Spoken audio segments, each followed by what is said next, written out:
Fala pessoal, aqui é o professor Thiago, este é o canal Físico-Química em 5 minutos. No vídeo de hoje nós vamos falar sobre as equações de Clapeyron e de Clavius-Clapeyron, que são duas equações que a gente aprende e estuda durante o estudo de diagramas de fases de substâncias puras, ok? Então vamos lá pessoal, diagramas de fase para substâncias puras são diagramas de pressão e temperatura que indicam a fase mais estável em cada região. Então, como no diagrama mostrado aqui embaixo, a gente tem pressão em função da temperatura, uma região em que a fase sólida é mais estável, uma região em que a fase líquida é mais estável e uma região em que a fase vapor ou estado gasoso é mais estável. Então, a gente também pode dizer que esses diagramas de fase são diagramas de equilíbrio, ok? Em alguns casos, a gente trabalha com diagramas que apresentam fases metaestáveis, ok? Fase metaestável é uma fase que é termodinamicamente instável, mas a cinética de mudança é muito lenta. Nesse tipo de diagrama, a fase metaestável não aparece, ok? Sobre as linhas, pessoal, a gente tem duas fases em equilíbrio, ou seja, sobre a linha que separa a região do sólido e do líquido, tem-se as duas fases em equilíbrio. Na linha que separa o líquido do gasoso, tem essas duas fases em equilíbrio, e na linha que separa o sólido do gasoso, nós temos essas duas fases em equilíbrio. O equilíbrio dessas duas fases pode ser descrito em termos do potencial químico. Então, de forma genérica, sobre qualquer ponto, sobre essas linhas, sobre qualquer linha, nós temos que o potencial químico de uma fase alfa vai ser igual ao potencial químico de uma fase beta. Aqui alfa e beta poderia ser sólido e líquido, por exemplo. Então as equações de Clapeyron e de Clausius-Clapeyron, elas servem para nos mostrar ou nos indicar como será a inclinação de cada uma dessas retas, ok? A gente vai ver que a inclinação dessas retas depende de propriedades termodinâmicas, como o volume de transição, a entalpia de transição e etc.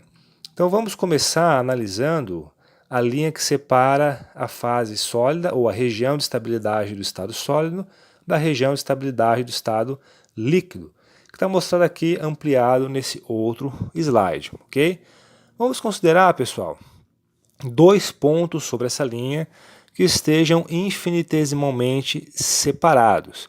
Então nós sabemos que para qualquer ponto o potencial químico do sólido será igual ao potencial químico do líquido. Se nós considerarmos dois pontos infinitesimalmente separados, nós podemos escrever que dmi do sólido vai ser igual a dmi do líquido, ok? Esse será o nosso ponto de partida. Para prosseguir, nós precisamos lembrar de uma equação bem conhecida na termodinâmica, que é a seguinte: dg igual a vdp menos sdt. A gente estuda essa equação após estudar a segunda lei e fazer uma combinação da primeira e segunda leis da termodinâmica, ok? Para substâncias puras, se dividirmos os dois lados da equação pelo número de mols, a gente pode escrever a equação desta forma. Para substâncias puras, o potencial químico nada mais é do que a energia livre de Gibbs molar. Portanto, dividindo os dois lados pelo número de mols, nós podemos escrever que dmi é igual a VMdP menos SMdT, ok? E essa vai ser a equação que nós vamos trabalhar para chegar na equação de Clapeyron e de Clausius-Clapeyron. Nós vamos combinar agora essas duas equações destacadas na caixa vermelha e na caixa preta. Fazendo isso, para o equilíbrio sólido-líquido, nós podemos escrever Vm do sólido dP menos Sm do sólido dt igual a Vm do líquido dP menos Sm do líquido dt. Essa equação pode ser rearranjada, como mostra, de maneira a deixar S num lado e V do outro.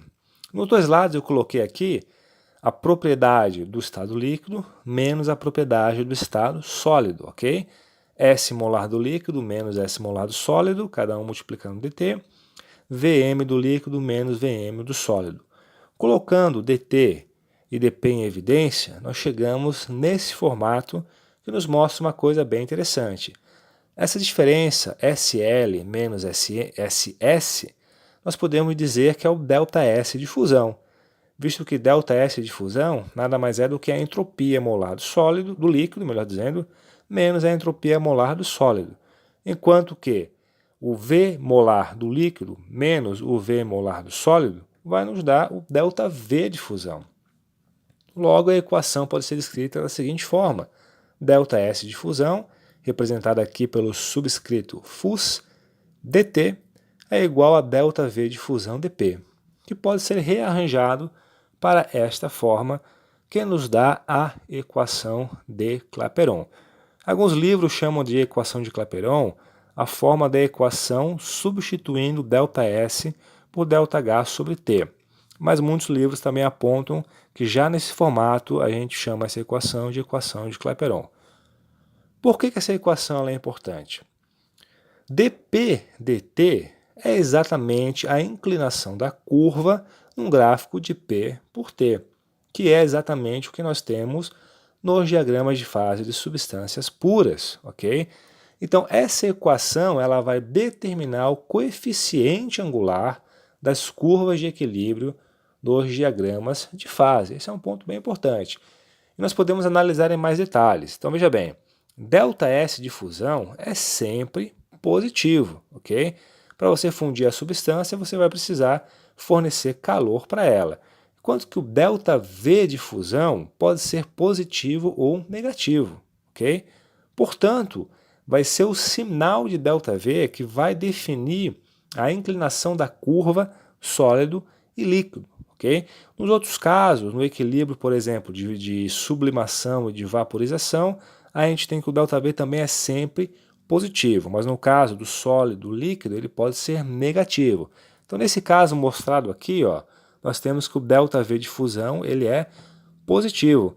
E nós temos o caso mais comum, em que a inclinação da curva que separa a região de estabilidade do sólido da região de estabilidade do líquido tem uma inclinação positiva. Isso significa que o aumento da pressão resulta no aumento do ponto de fusão. Mas tem substâncias que apresentam uma inclinação negativa, mostrada assim, ó. O caso mais clássico é o caso da água, mas tem outras substâncias que são assim também. Então, como é que a gente pode afirmar que nesse caso o ΔV de fusão é negativo? Porque a gente sabe que a inclinação dessa curva é ΔS sobre ΔV. O ΔS de fusão é positivo. Nesse caso, se a inclinação é negativa, é porque o ΔV de fusão é negativo. Então, como a gente acabou de falar, o exemplo clássico é o exemplo da água, ok? O volume molar do gelo é maior que o volume molar da água pura, ok? É por isso que quando a gente coloca uma garrafa de vidro com algum líquido, por exemplo, num refrigerador, ela pode estourar quando o líquido congela, porque o volume ocupado pelo gelo é maior, o que significa que ele tem menor densidade, ok? O resultado obtido para a fusão ele é válido para as demais mudanças de estado físico. E aqui, então, eu estou reescrevendo a equação de Clapeyron, só que ao invés de colocar ΔS de fusão sobre ΔV de fusão, eu estou colocando ΔS de ebulição sobre o ΔV de ebulição. Para transições de fase, considerando que elas ocorrem em equilíbrio, o ΔS pode ser escrito como um ΔH sobre T, ok? Então, esse aqui é um outro formato bem comum da equação de Clapeyron. dP dt é igual a ΔH sobre T ΔV, ok? Um ponto interessante para o equilíbrio líquido-vapor é que o ΔV de ebulição pode ser considerado como sendo o volume do gás, ok? Isso porque uma substância no estado gasoso, ela sempre ocupa o volume total que ela tem disponível. Então, na ebulição, o ΔV é praticamente igual ao volume do gás. E se nós considerarmos que esse gás é um gás perfeito, e lembrarmos da equação dos gases perfeitos, PV igual a nRT, nós temos que Vm de um gás é igual a RT sobre P. Se nós fizermos essas substituições na equação de Clapeyron, a gente pode escrever que dP dt é igual a ΔH de ebulição vezes P sobre TRT, ok? Não é uma operação muito difícil, então depois você vê com cuidado, substituindo ΔV, EB, na equação de Clapeyron mostrada ali em cima, por RT sobre P, o P vai lá para cima. Rearranjando essa equação, nós podemos escrever dP sobre P dt igual a ΔH de ebulição sobre RT ao quadrado. E para chegar no formato da equação que é mais interessante, a gente vai lembrar aqui da regra da derivação de ln dx, ok? Então a gente sabe lá do cálculo que dln de x dx é igual a 1 sobre x. Se eu passar o dx para o outro lado, eu vejo que dln de x é igual a dx sobre x. Em outras palavras, se eu tenho dx sobre x, eu posso substituir esse termo por dln de x. É exatamente a situação que nós temos na equação de Clapeyron, como a gente mostrou ali, só que ao invés do x temos o p. Então eu vou substituir dp sobre p por dln de p e escrever a equação no formato final.